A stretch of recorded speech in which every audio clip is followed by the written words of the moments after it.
क्या सदियों पुरानी परंपरा भी कानून के दायरे में आकर खत्म हो सकती है, या फिर कानून और परंपरा के बीच टकराव अब और तेज होने वाला है? एक ऐसा फैसला सामने आया है जिसने पूरे किन्नर समुदाय में हलचल मचा दी है। इलाहाबाद हाईकोर्ट की लखनऊ बेंच ने एक अहम फैसले में कहा कि किन्नर समुदाय को नेग या बधाई मांगने का कोई कानूनी अधिकार नहीं है।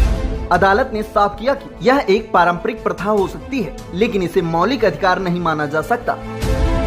कोर्ट ने यह भी कहा कि अगर इस तरह की प्रथाओं को वैधता दी जाती है तो इससे अवैध वसूली और आपराधिक गतिविधियों को बढ़ावा मिल सकता है। दरअसल यह मामला गोंडा जिले के करनैलगंज क्षेत्र से जुड़ा हुआ है, जहां किन्नर रेखा देवी ने याचिका दाखिल कर एक तय इलाके में नेक मांगने का अधिकार मांगा था।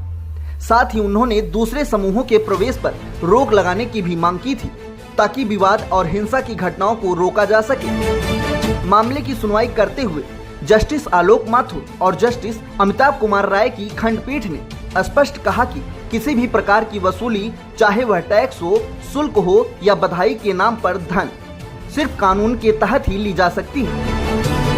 अदालत ने जजमानी जैसी परंपराओं को भी कानूनी संरक्षण देने से इनकार कर दिया।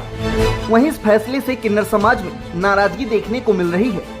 प्रयागराज की पूजा नंदगिरी ने कहा कि यह परंपरा सदियों से चली आ रही है। इसे अपराध या अवैध वसूली बताना किन्नर समाज की भावनाओं को ठेस पहुंचाने वाला है।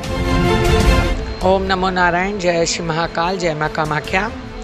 मैं सनातनी किन्नर अखाड़ा से महामंडलेश्वर पूजा नंदगिरी, कामाख्या पीठ गोंडा से।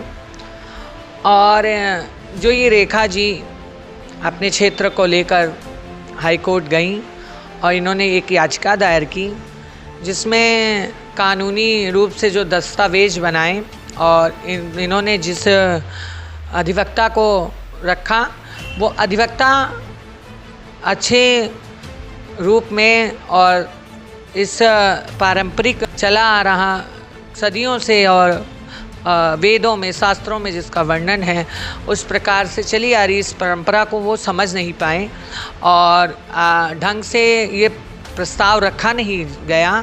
और आपने ये जजमेंट जो देखा, ये इससे पूरा किन्नर समाज आहत है और पूरे किन्नर समाज में एक दुख की लहर है कि आपराधिक दौर पे उनको अपराध घोषित किया गया, अवैध वसूली का नाम दिया गया। ऐसी कई पुरातन परंपराएं हैं जिनको आप अभी तक चलाते आ रहे हैं, उसको अपराध में नहीं आपने डाला।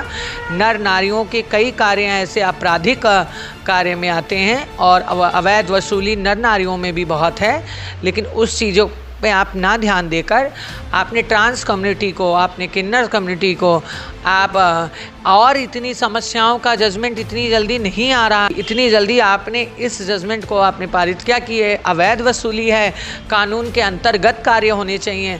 कई कार्य हैं जो कानून के अंतर्गत नहीं हैं। कितने भी कार्य मैं आपको चिन्हित कर सकती हूँ, पॉइंट रख सकती हूँ कि जो कानून के अंतर्गत नहीं आते हैं, पर आपने इसको अवैध वसूली कर किन्नर समाज पूरी तरह से आहत है।